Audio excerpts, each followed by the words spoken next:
히브리서는 예수 그리스도를 바라보게 하는 말씀이라고 말할 수 있습니다. 그래서 히브리서를 읽을 때면 예수님에 대한 믿음이 더욱 커지고 견고해지는 것을 느낄 수 있습니다. 그런데 12장 바로 앞부분이 11장만큼은 예수 그리스도가 부각되지 않는 듯한 느낌을 받게 됩니다. 11장을 읽다 보면 오히려 믿음의 선진들이 부각되는 것처럼 보이죠. 그들이 보여준 믿음이 그들 자신을 높이는 것만 같습니다.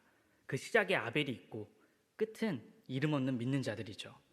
그러나 12장 첫 부분을 들어오면서 독자들의 생각은 완전히 뒤바뀌게 됩니다. 믿음의 근원자, 창시자를 아벨과 같은 인간이라 말하는 것이 아니라 예수 그리스도라고 말하고 있는 것이죠. 믿음의 종결자 또한 사람이 아닙니다. 예수 그리스도라 말씀하고 있습니다. 결국 11장의 수많은 선진들의 믿음이 가리키고 그것의 정점으로 볼 수 있는 분은 오직 한 분, 예수 그리스도이신 것이죠. 그리고 그분을 바라보라고 말씀합니다. 오늘 이 히브리서 말씀과 또 여러 성경 말씀을 통해서 이 믿음의 주 되시는 예수 그리스도를 조금 더 풍성히 바라보고자 합니다. 그분이 지신 십자가를 조금 더 깊이 이 시간 바라보고자 합니다. 그래야 오늘 신자라 불리는 저와 여러분이 믿음을 가지고 사는 삶은 어떤 삶인지를 기억하는 시간 되기를 바랍니다. 첫 번째로 말씀을 가까이 하는 삶입니다. 믿음은 하나님으로부터 시작됩니다. 하나님께서 창세전에 택하신 택자들을 부르심으로 말미암아 우리가 믿을 수 있게 되는 것이죠. 그래서 믿음은 내가 믿고 믿음이라는 은혜를 내가 얻어내는 것이 아닌 것이죠. 나로부터 시작되는 것이 아니라 오직 하나님으로부터 시작되는 것입니다. 우리가 잘 알고 있는 말씀인 에베소서 2장 8절 말씀을 보면 너희는 그 은혜에 의하여 믿음으로 말미암아 구원을 받았으니 이것은 너희에게서 난 것이 아니요 하나님의 선물이라 라고 분명하게 말씀해주고 있습니다. 그리고 믿는 대상, 믿는 내용, 믿는 방법, 믿는 이유 등 믿음에 관한 모든 것은 이 성경 말씀에 기록되어져 있습니다. 하나님의 말씀을 통해서 우리의 믿음이 자라나고 열매 맺으며 믿음이 무엇인지를 정확하고 분명하게 알 수 있는 것이죠. 이러한 하나님의 주권과 믿음에 대해서 잘 말해주는 것이 씨 뿌리는 자 비유라고 생각합니다. 이 씨 뿌리는 자 비유에서 씨를 뿌리시는 분은 하나님이십니다. 그리고 뿌려지는 씨는 말씀이죠. 길가, 돌밭, 가시떨기, 좋은 땅은 우리의 마음이라고 볼 수 있습니다. 저와 여러분은 본래 씨앗이 자라지 못하는, 열매를 맺지 못하는 땅과 같았죠. 생명이 없고 소망이 없는 비참한 가운데 있었습니다. 성경이 말하는 바를 결코 깨달을 수 없는 존재입니다. 당연히 믿음 또한 소유할 수 없는 존재입니다. 그러나 그 소망 없는 땅이 좋은 땅으로 변화될 수 있는 단 하나의 방법이 있는데 그것은 바로 농부가, 씨 뿌리는 자가 밭을 경작하는 것입니다. 왜냐하면 땅은 스스로를 변화시킬 수 없기 때문이죠. 땅이 땅을 변화시키지는 못합니다. 하나님께서는 이런 우리를 좋은 땅으로 변화시키기 위해서 행하신 것이 있습니다. 바로 사랑입니다. 저와 여러분을 사랑하셨습니다. 땅을 갈아엎느라 농부처럼 손에 굳은 살이 밝히고 근육이 찢어지는 고통을 겪으신 정도가 아니라 사랑으로 살에 못이 박히고 또 뼈와 신경이 찢어지는 고통을 겪어내셨습니다. 이 땅을 바꾸시는데 농부처럼 피나는 노력과 땀 흘려서 바꾸신 정도가 아니라 사랑으로 십자가 위에서 모든 피를 우리를 위해 쏟아주셨죠. 하지만 농부가 앞으로 맺힐 열매를 내다보며 기쁨으로 경작하는 것처럼 예수님은 그 모든 고난과 고통을 저와 여러분 한 사람 한 사람을 구원하는 기쁨을 바라보며 큰 기쁨을 안고 십자가를 향해 나아가셨습니다. 그 결과 우리 모두는 좋은 땅이 되었습니다. 그렇게 말씀을 읽고 들을 때 성령 하나님을 통해서 우리는 깨닫고 순종하고 열매 맺을 수 있게 되었죠. 말씀과 성령 하나님을 통해 우리에게 믿음을 주십니다. 우리 스스로 이런 결과를 만들어낸 것이 아닌 것이죠. 오늘 말씀처럼 그분이 예수 그리스도께서 십자가를 참으사 부끄러움을 개의치 않으시고 부활하여 하나님 우편에 앉으심으로 말미암아 저와 여러분에게 선물로 주어진 것이죠. 여러분, 우리는 말씀을 늘 가까이 해야 합니다. 예배를 더욱더 사모하고 평소에 말씀 읽는 것에 힘써야 하는 것이죠. 이것이 우리에게 주어진 가장 큰 은혜입니다. 우리가 말씀을 읽을 때 우리의 믿음이 더욱 견고해지고 강해집니다. 뿐만 아니라 감사도 넘치게 되죠. 말씀 앞에 섰을 때 길가와 돌밭과 가시떨기와 같은 나를 위해 그 십자가를 참으시고 기뻐하시는 그리스도 앞으로 나아가게 되기 때문입니다. 그 앞에서 우리가 할 수 있는 것은 아무것도 없죠. 그저 감사할 수밖에 없는 것이죠. 두 번째는 기도하는 삶입니다. 기도는 굉장한 믿음의 표현입니다. 저는 이것을 잘 보여주는 것이 하이델베르크 요리문답서 128문이라고 생각합니다. 이 128문은 이 주기도문의 결론부에 해당하는 내용이죠. 제가 읽어드리겠습니다. 우리가 이 모든 것을 하나님께 간구한 것은 하나님은 전능하신 왕이시며 하나님은 모든 선한 것들을 우리에게 주시길 원하실 뿐만 아니라 실제로 우리에게 주실 수 있기 때문이며 우리 자신이 아니라 하나님의 거룩하신 이름이 영원히 모든 찬양을 받으셔야 하기 때문입니다 라고 기록되어 있습니다. 이것을 조금 더 쉽게 설명하면 이런 말입니다. 하나님은 모든 것을 통치하시는 주권자이시기에 우리는 마땅히 하나님께 모든 것을 구해야 한다는 것을 말해주고 있습니다. 만약 우리가 하나님께 기도하지 않으면 하나님을 신뢰하지 않는 것이고 하나님이 이 세상을 통치하시는 유일한 주권자이심을 인정하지 않게 된다는 것이죠. 결국 믿음으로 사는 사람은 기도하는 사람이며 우리의 믿음을 나타내는 것이 기도라고 말하고 있습니다. 그러나 사실 많은 그리스도인들이 이 기도를 어려워하고 또 싫어하기도 합니다. 하나님을 믿습니다, 신뢰합니다라고 외치기는 하지만 기도하지 않는 경우가 너무나 많죠. 그리스도인임에도 이러한 모습을 보이는 것이 너무나 많습니다. 매우 안타까운 현실이죠. 그러나 기도하기 어렵고 우리가 기도가 익숙치 않고 하나님을 믿음으로 의지하는 것이 힘들 때 오늘 본문 말씀을 기억하셨으면 좋겠습니다. 믿음의 주 되시고 우리를 위해 십자가를 지신 예수 그리스도를 기억하시길 바랍니다. 창조주이시고 세상의 주관자이시고 전능하신 왕이시며 통치자신 하나님께서 나를 위해 그 작은 인간이 되어 십자가를 지셨습니다. 나를 위해 그 침뱉음을 겪으시고 배신당하시고 매를 맞으시고 끝내 십자가 고난과 고통을 겪으십니다. 이것보다 충격적인 사랑의 표현은 없죠. 나 대신 죽으신 그분을 바라보면, 나를 구원하시기 위해 죽으신 그분을 바라보면 우리는 신뢰할 수밖에 없습니다. 나를 위해 십자가에 달리신 예수 그리스도를 바라볼 때 우리는 하나님을 더 굳게 믿고 의지할 수밖에 없습니다. 우리가 그분을 바라볼 때 믿음의 근원자이시자 창시자이신 하나님은 반드시 믿음을 주십니다. 우리는 하나님을 신뢰할 수 있게 되는 것이죠. 그리고 기도의 자리로 나아갈 수 있습니다. 오늘 기도의 자리로 나오신 사랑하는 성도 여러분, 오늘 저와 여러분이 이 십자가를 지신 예수 그리스도를 바라보며 그분만을 바라보며 그분만을 더욱 신뢰할 수 있는 시간 되길 바랍니다. 그분을 신뢰함으로 기도하여 우리의 구원자이시며 세상의 주권자이신 하나님을 인정하고 의지하는 저와 여러분 모두 되시길 바랍니다. 마지막으로 회개하는 삶입니다. 때때로 저와 여러분은 나에게 믿음이 없다고 생각하는 경우가 종종 있습니다. 특별히 자기 중심성은 우리 신자로 하여금 예수 그리스도를 바라보지 못하게 하고 멀어지게 하는 주된 요인이라고 생각합니다. 이 자기 중심성을 토대로 우리는 우리 자신을 망가뜨리고 파괴합니다. 뿐만 아니라 우리 사회도 함께 병들게 하죠. 왜 그럴까요? 이 자기 중심성이 죄의 배경이 되기 때문입니다. 죄의 근본은 자기 중심성입니다. 하나님에게서 멀어져 독립하고 자율적인 존재로 살고자 하는 것이 자기 중심성이기 때문이죠. 결국 자신의 중심에 하나님을 두는 것이 아니라 자신을 두고자 끊임없이 노력하게 됩니다. 이런 자기 중심성에 빠져 계속해서 자신을 높이다 보면 나에게 믿음이 있는 것인가 의심하게 됩니다. 감사가 점점 사라지고 믿음이 점점 사라지는 듯한 두려움을 경험하게 되죠. 그 결과 하나님의 백성, 또 하나님의 자녀라는 정체성에 대해서 잊어가고 교회 안에서의 헌신조차 종교적인 외식으로 변하게 됩니다. 변질되어집니다. 하나님께 받은 은혜에 감사함으로 헌신하고 감사함으로 신앙생활을 해야 함에도 그렇지 못하게 되는 것이죠. 이러한 상황을 우리가 벗어나고 또 피하기 위해서는 끊임없이 믿음의 주 예수 그리스도를 바라보는 것이 필요합니다. 나를 부르심으로 믿음을 주셨고 나의 삶에 개입하사 선한 길로 인도하시는 하나님을 우리는 노력하여 의지적으로 기억해야 합니다. 그리고 늘 회개하는 것이죠. 11장에 등장하는 믿음의 선진들 중 한 명을 잠시 살펴보고자 합니다. 많은 인물이 있지만 우리의 고개를 갸우뚱하게 하는 인물이 있습니다. 바로 삼손입니다.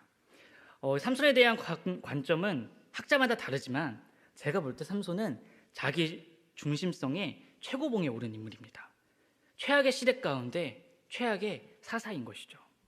그러나 삼손의 출생을 보면 그는 축복 자체의 인생이었습니다. 나실일은 보통 한시적인 나실일을 말하죠. 성인이 되어서 자발적으로 서원을 하여 일정 기간을 마치 레위인이나 제사장처럼 하나님께 온전히 헌신하고자 하는 사람이었습니다. 그래서 한 달 또는 1년의 기간을 지키고 나면 다시 본래의 자리로 돌아가게 됩니다. 나실은 그 기간 동안 종교적 외식을 행하는 것이 아니라 하나님을 향해 온전한 마음을 쏟으며 구별된 삶을 살아갑니다. 이 구별된 삶을 살아가는 것은 오직 하나님의 그 은혜에 감사한 마음으로 행해지게 됩니다. 자신이 하나님께 받은 은혜를 생각하며 감사하며 잠시나마 하나님 향해 온전히 헌신함으로 복된 삶을 누립니다. 나실인 서원 자체가 축복입니다. 하지만 삼손은 태어나기도 전에 하나님으로부터 평생 나신으로 부름받죠. 축복의 극대화를 보여줍니다. 축복 그 자체는 인물이 사실은 삼손인 것이죠. 그러나 그는 살아가면서 하나님의 부르심에 반응하려 하지 않습니다. 부르심을 받은 사람으로서 살아가지 않죠. 오로지 자신만을 바라보며 자신을 모든 것의 기준으로 삼아 행동합니다. 자기 중심성으로 말미암아 그런 것이죠. 대표적인 사건이 에나골의 사건입니다. 삼손으로 인해 유다 백성이 블레셋으로부터 피해를 받게 됩니다. 그러자 유다 백성 3,000명은 삼손을 블레셋에게 넘겨주기 위해서 삼손을 찾아갑니다. 유다 백성들은 삼손을 죽이지 않겠다는 약속을 한 후에 삼손을 결박하여 레이에 이뤘죠. 그때 삼손은 결박을 끊어내고 싱싱한 당나귀 떡뼈 하나를 들고 블레셋 사람 1,000명을 쳐 죽입니다. 그리고 자신의 업적에 도취되어 외치는 것이죠. 나귀의 떡뼈 하나로 1,000명을 쳐 죽였고 나귀 떡뼈 하나로 죽음을 무더기로 쌓았다. 하지만 그는 너무나 지쳤는지 힘이 들었는지 심한 갈증을 느끼며 탈진 상태에 이르게 됩니다. 그때 삼손 기사에서 처음으로 하나님을 향한 부르짖음이 등장하죠. 삼손은 하나님께 외칩니다. 주님께서 친히 이 크나큰 승리를 주님의 종의 손에 허락하셨습니다. 그런데 이제 제가 목이 타서 저 할례받지 못한 자들의 손에 붙잡혀 죽어야 하겠습니까? 이 외침은 사실 기도라 볼 수 없습니다. 자신의 불평과 불만의 부르짖음입니다. 블레셋을 1,000명이나 죽인 제가 이 할례받지 못한 자들에게 잡혀 죽는 것이 가장하냐는 말이죠. 자신의 업적이 기준이 됩니다. 자신이 1,000명을 죽인 것이 기준이 되어 하나님께 불평하는 것입니다. 이러한 비참함은 삼손이 죽는 순간까지 이어지죠. 자기 중심성으로 말미암아 자신을 끊임없이 망가뜨리고 파괴하는 자리까지 가게 됩니다. 두 눈이 뽑혀 앞을 볼 수 없게 되고 복수심이 그를 잠식하게 됩니다.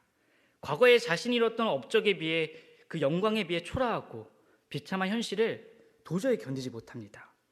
자신의 자존심이 짓밟히자 분노하며 분노를 통해 하나님을 이용하고자 합니다. 그는 끝내 하나님께 부르짖고 두 기둥을 무너뜨려 집을 무너뜨리며 스스로 죽음을 맞이하게 됩니다. 그는 자신의 정체성을 기억하고 죄가 무엇인지를 살피고 회개해야 했지만 전혀 그렇게 하지 않았죠. 하지만 하나님은 삼손의 삶을 방치하지는 않으셨습니다. 하나님은 삼손의 외침에 응답해 주셨고 자기 중심성이 극대화될 때 그에게 강하게 임하십니다. 마치 삼손의 정욕과 충돌하는 방식으로 역사하시죠. 마치 그의 의지에 대항하여 여호와의 영이 임하십니다. 왜 그러냐면 하나님께서는 그가 진심으로 회개하기 원하셨기 때문이죠. 하나님을 신뢰하여 돌이키길 간절히 원하셨습니다. 삼손이 하나님의 선택을 받았으며 하나님께 부르심 받은 존재라는 것을 생각할 수 있도록 하나님의 백성이라는 정체성을 잊지 않도록 그가 의로운 삶을 살아내도록 이끌어가고자 하셨습니다. 하지만 삼손은 결국 징계를 받고 죽음을 맞이합니다. 그러나 이 삼손의 삶이 완벽하게 실패하고 망한 인생이 아닌 것은 하나님이 그를 끝까지 포기하지 않으셨기 때문입니다. 하나님은 선택하신 그 백성을 끝까지 사랑하시기 때문입니다. 삼손은 죽음을 앞둔 현실 속에서 영적 본능을 자극받으며 깨닫게 됩니다. 그 죽음을 앞둔 상황에서 말이죠. 삼손의 두 부르짖음은 여러분 공통점이 있습니다. 이 에나골의 사건에서도 그리고 삼손이 죽기 전 마지막 순간에서도 동일하게 히브리어 카라라는 동사를 사용합니다. 부르짖다, 외치다라는 뜻이죠. 삼손은 마지막 순간 카라 하는 순간 과거에 에나골에서 하나님께 불만을 쏟으며 외쳤던 자신이 떠올랐을 것입니다. 그리고 뒤이어 그 형편없는 외침에도 응답해 주신 하나님을 바라보게 되었겠죠. 삼손의 삶 자체가 우리에게 모범적인 교훈은 되지는 않습니다. 오히려 그렇게 해서는 안 된다는 것을 보여주고 있죠. 하지만 분명하게 알 수 있는 것은 무엇이냐면 하나님께서는 자신이 부르신 그 백성을 사랑하시고 죄 가운데서 돌이키시길 정말 원하십니다. 하나님 자신만을 바라보며 하나님 자신에게 나오길 원하십니다. 우리가 날마다 회개하여 돌이키시길 원하시는 것이죠. 여러분, 하나님께서 우리에게 회개를 요구하시고 회개하길 원하시는 것은 단순한 말씀이 아닙니다. 무엇을 의미하기도 하냐면 저와 여러분을 끝까지 포기하지 않으시겠다는 말씀이기도 합니다.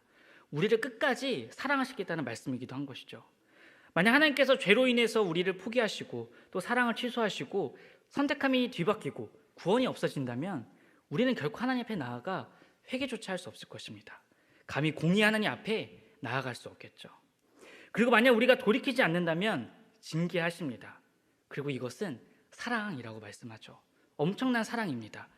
히브리서 12장에서도 말씀하시는데 저희 다 같이 6절부터 8절 말씀을 성경을 보면서 읽으면 좋을 것 같습니다.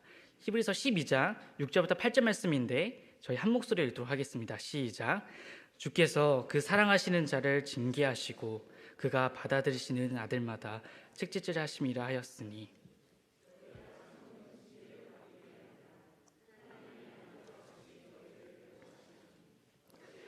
그가 징계하지 않는 아들이 있으리요.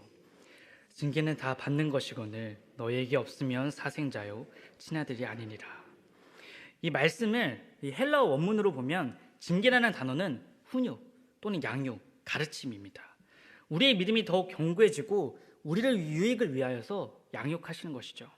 그래서 11장에서 수많은 믿음의 선진들을 기록했다고 생각합니다.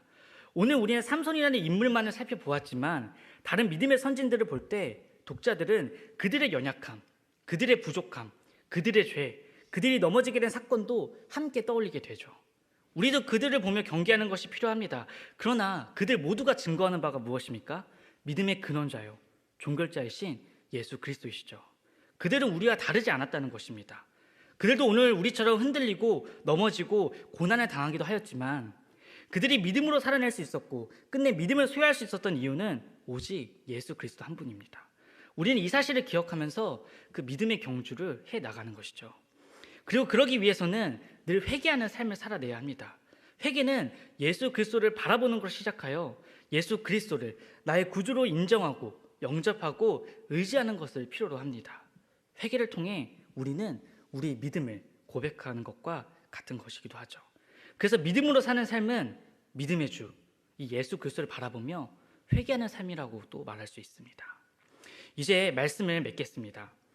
오늘 함께 나눈 여러 말씀을 종합해보면 믿음의 주 예수 그리스도를 바라봄으로 그분을 신뢰하는 것이 중요하다는 말씀이라 말할 수 있습니다. 이 신뢰는 사전적 의미를 보면 굳게 믿고 의지하는 것을 말하죠.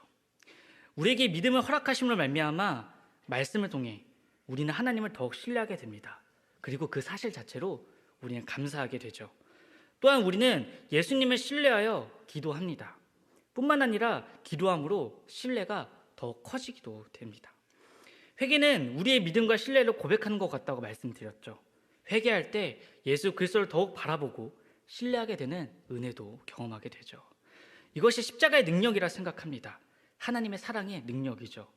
그분을 바라볼 때 우리는 믿음으로 충만해지고 또한 평안해집니다. 마지막으로 여러분에게 질문을 드리고 싶습니다. 여러분은 평소에 무엇을 신뢰하고 계십니까? 무엇을 바라보며 평안을 얻으십니까? 혹시 돈을 신뢰하고 돈을 바라보며 평안을 얻으십니까? 어떤 분은 성공을 신뢰하고 또 성공을 바라보며 평안을 누리고자 하십니까? 학생분들이 계시다면 좋은 대학교나 좋은 직장을 신뢰하십니까? 이것이 여러분의 삶의 평안을 가져다 주는 것이라고 생각하고 계시지는 않습니까? 오늘날 많은 그리스도인들도 성공, 또 많은 돈, 좋은 학벌과 직장이 우리를 배신하지 않고 더 좋은 삶을 약속하고 이것을 신뢰할 때 마음이 편해질 것이라 믿으며 살아가고 있죠. 여러분은 오늘 어떠십니까? 이 신뢰를 뜻하는 영어 단어 트러스트의 어원을 세계 문화사전에서는 이렇게 정의합니다. 이 트러스트의 어원은 편안함을 의미하는 독일어 토스트에서 비롯된 것이라고 말하죠. 그리고 이렇게 설명합니다. 우리는 누군가를 믿을 때 마음이 편안해진다. 혹시 그 사람이 배신을 저지르진 않을까 하고 염려할 필요가 없기 때문에 마음이 편해질 뿐만 아니라 배신을 위한 그 예방에 들여야 할 시간과 노력을 절약하게 해주는 효과를 얻을 수도 있기 때문이다. 무엇을 말하고 있냐면 누군가를 또 무언가를 우리가 굳게 믿을 때, 굳게 신뢰할 때 사람은 편안함을 느낍니다. 평안을 경험하는 것이죠. 만약 오늘 우리가 예수 그리스도가 아닌 다른 것을 바라보며, 예를 들어 앞서 말씀드린 세상의 것을 바라보며 그것을 신뢰하여 평안함을 누리고자 한다면 그것은 참 평안이 아니고 성경에 말씀하는 평안도 아닙니다. 하나님은 이런 것들로 우리의 근본적인 삶이 더 나아지게 할 것이라고 말씀하신 적이 없습니다. 세상의 것을 신뢰하면 우리 마음에 평안이 있을 것이라 약속하신 적이 없습니다. 이 세상에서는 사실 완벽한 신뢰는 존재하지 않습니다. 그렇게 참 평안은 없는 것이죠. 오직 하나님 안에서만 온전한 신뢰가 가능합니다. 오직 하나님 안에서만 온전한 신뢰를 얻을 수 있고 하나님 안에서만 우리는 온전한 신뢰 관계를 맺을 수 있습니다. 이것을 달리 말하면 하나님 안에서만 참된 평안을 누릴 수 있는 존재가 우리 그리스도인입니다. 오늘 여기에 모인 저와 여러분은 특별히 그 신뢰의 관계에 초대되었고 그 무한하고 영원한 평안을 누릴 수 있는 존재가 된 것이죠. 그런데 여러분, 오늘 우리는 다른 것을 바라보며 또 다른 것을 신뢰하고 있지는 않으신가요? 예수 그리스도를 외면하고 살아가고 있지는 않으신가요? 오늘 말씀을 통해서 우리의 구원자 되시는 예수 그리스도만을 바라보시길 바랍니다. 그분을 바라보며 마땅히 신뢰할 수밖에 없는 예수 그리스도를 신뢰하시길 바랍니다. 그리고 오늘 이 시간 우리 모두 그분만을 신뢰하길 바랍니다. 예수 그리스도를 바라보며 기도할 때 오늘 우리 마음 가운데 참된 평안과 은혜와 사랑과 감사가 충만해지는 시간 되길 간절히 소원합니다.